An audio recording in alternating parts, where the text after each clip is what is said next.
하나님 말씀은 시편 44편 3절입니다.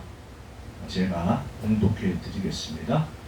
그들이 자기 칼로 땅을 얻어 차지함이 아니요 그들의 팔이 그들을 구원함도 아니라 오직 주의 오른손과 주의 팔과 주의 얼굴의 빛으로 하셨으니 주께서 그들을 기뻐하신 까닭이니이다.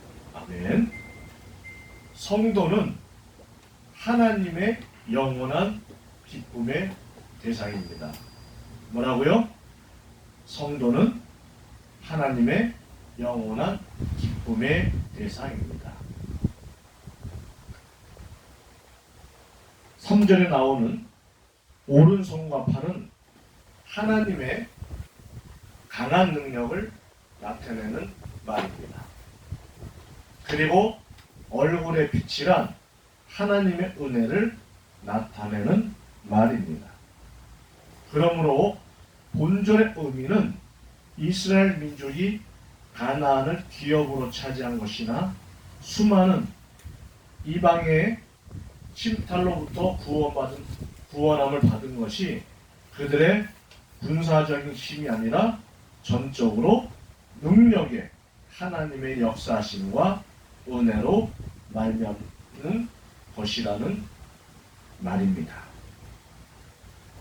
그래서 본절은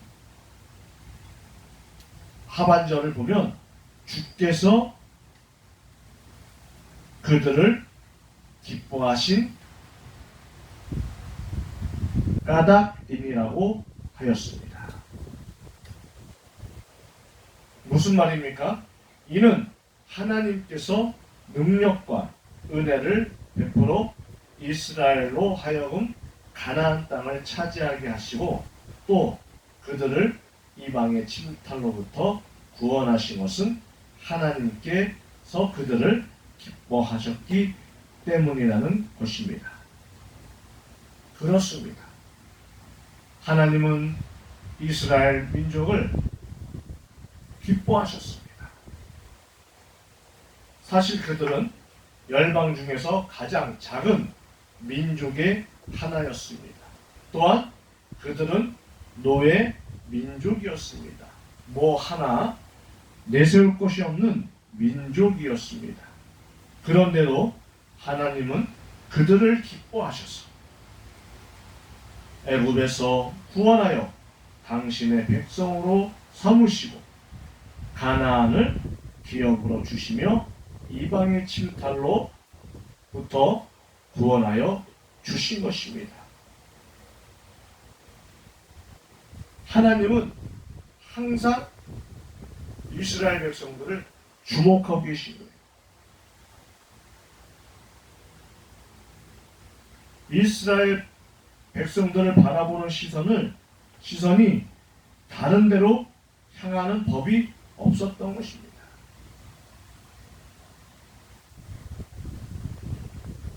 그래서 야고보서 1장 17절 보면 주님은 나에게서 등을 돌리시거나 회전하는 그림자도 없으신 분이라고 말씀하고 있습니다. 등을 돌리지 않는다는 것입니다. 제가 지난주에 말씀으로 은혜 받은 적이 있습니다. 너는 나의 종이다. 내가 너를 뽑아 세워놓고 버리겠느냐. 이사야 41장 9절 말씀입니다. 맞습니다. 주의 종도 심적으로 힘들어할 때가 있어요. 스트레스 받을 때가 있습니다. 낙심할 때가 있습니다. 낙담할 때가 있습니다. 여러분도 마찬가지입니다. 왜 힘들 때가 없겠습니까? 항상 평안합니까? 기쁩니까? 그렇지 않잖아요. 그러나 하나님은 이렇게 말씀하시는 거예요. 너는 내 백성이다. 내가 너를 뽑아 세워놓고 버리겠느냐. 여러분 위로의 말씀을 받으시기 바랍니다. 여러분 교회에서 직분자들 힘들 때가 많습니다. 하나님께서 힘들 때마다 여러분에게 위로의 말씀을 하신다는 것입니다. 내가 너를 뽑아 세워놓고 버리겠느냐. 이 말은 무슨 말씀입니까? 버리지 않겠다는 거예요. 이스라엘 백성도 마찬가지입니다. 하나님께서 택한 백성입니다. 택한 백성은 하나님께서 절대 버리지 않으시는 분이십니다. 하나님이 이스라엘을 기뻐하사 그들을 당신의 백성으로 택하신 이유는 정확히 알 수 없습니다. 그것은 인간의 이성으로서는 도저히 알 수 없는 신비에 속하는 것입니다. 다만 고린도전서 1장 26절 29절의 내용에 비추어 볼 때 하나님은 약한 자를 들어 당신의 백성으로 삼으시고 그들 가운데 능력을 보이심으로 스스로 강하다 여기며 교만한 자를 부끄럽게 하시고 사람들로 당신이 진정한 하나님의 되심을 나타내 보이시기 위한 것이 아닌가 짐작할 뿐입니다. 제가 고린도전서 1장 26절 29절 말씀을 읽어드리겠습니다. 형제들아 너희를 부르심을 보라. 육체를 따라 지혜로운 자가 많지 않으며 아니하며 능한 자가 많지 아니하며 문벌 좋은 자가 많지 아니하도다. 그러나 하나님께서 세상에 미련한 것들을 택하사 지혜 있는 자들을 부끄럽게 하려 하시고 세상에 약한 것들을 택하사 강한 것들을 부끄럽게 하려 하시며 하나님께서 세상에 천한 것들과 멸시받는 것들과 없는 것들을 택하사 있는 것들을 폐하려 하시나니 이는 아무 육체도 하나님 앞에서 자랑하지 못하게 하려 하심이라. 아멘. 하여튼 하나님은 이스라엘을 기뻐하셨습니다. 스바냐 선지자는 증거하기를 하나님께서 이스라엘을 얼마나 사랑하시고 기뻐하시는지 기쁨을 이기지 못하신다고 했습니다.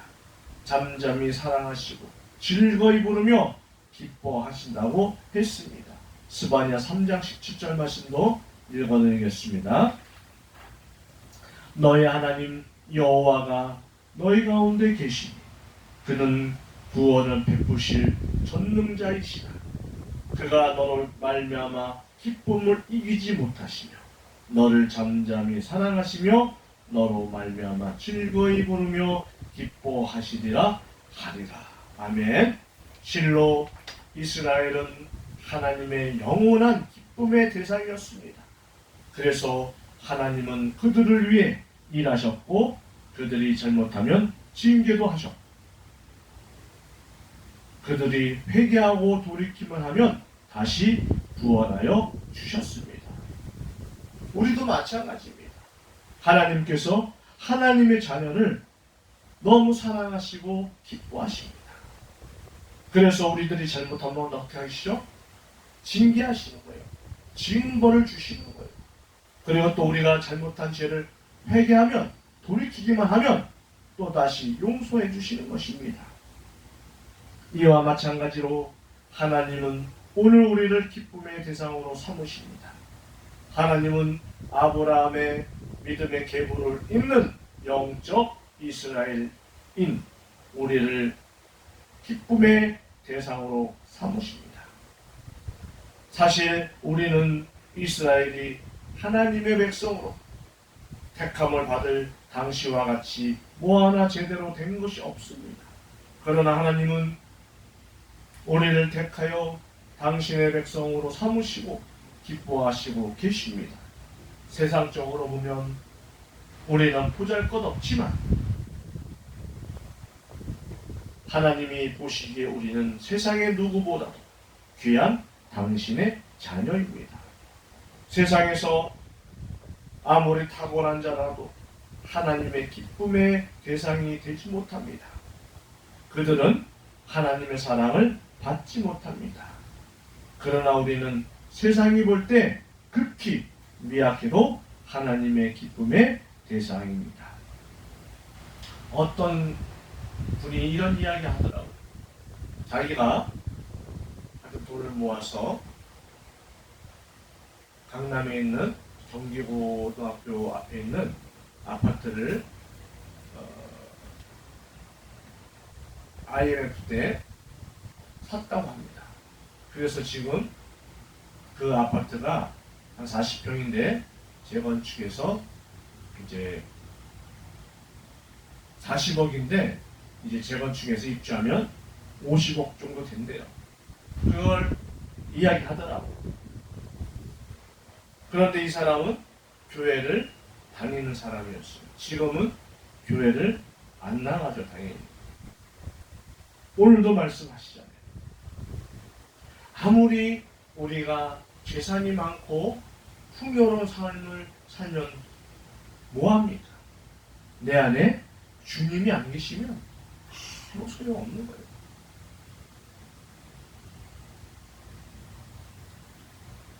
우리가 주님과 함께 한다면 우리는 행복한 것입니다. 더 풍요로움을 누릴 수 있는 것입니다. 우리에 있는 것을 자랑하지 말고 나와 함께 하시는 예수님을 자랑해야 된다는 것입니다.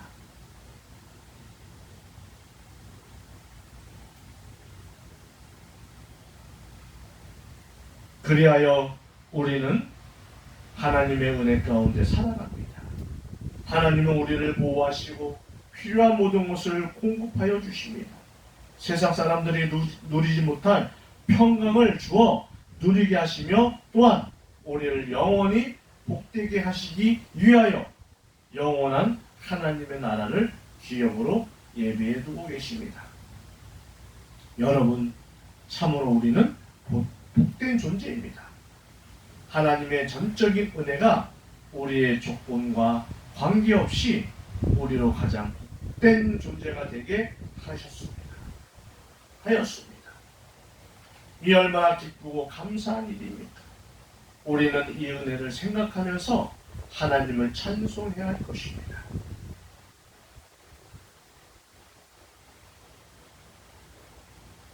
범사에 감사.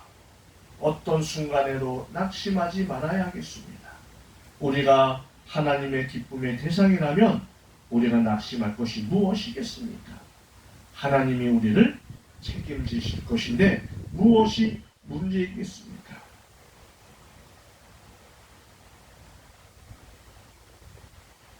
신명기 10장 15절에는 여호와께서 오직 내 열조를 기뻐하시고 그들을 사랑하사 그 후손 너희를 만민 중에 택하셨음이 오늘날과 같으리라. 아멘. 사무엘상 12장 22절에는 여호와께서는 너희로 자기 백성 삼으신 것을 기뻐하심으로 그 크신 이름을 인하여 자기 백성을 버리지 아니하실 것이요. 아멘. 우리를 하나님의 백성, 하나님의 자녀 삼으셨고 우리를 버리지 않으신다는 것입니다. 시편 149편 4절에는 여호와께서는 자기 백성을 기뻐하시며 겸손한 자를 구원으로 아름답게 하시리로다. 아멘.